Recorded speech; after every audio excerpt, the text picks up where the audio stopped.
وهلا بنحط صلصة الباستا الكلاسيكية من دارنا.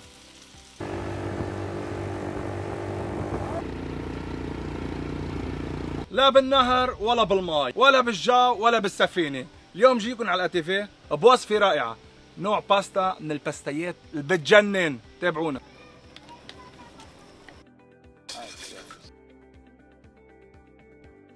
زيت الزيتون وكتروا شوي، حصين من الثوم، بصلة مفرومة ناعمة، بندورة كرزية 20 حبة، كوسيتين بتقطعوها هيك رفيع، ربع باذنجانة قطعوها شرائح، 4 حبات من الفطر الطازة. لحظة.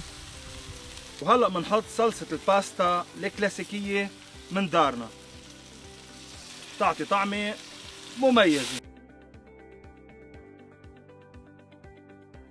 وهلا حان الوقت لنضيف 350 جرام من التاجياتيلي المسلوقة، وهيدي رشة ملعقة قد المحبة، أكيد ما بدنا ننسى الجبنة.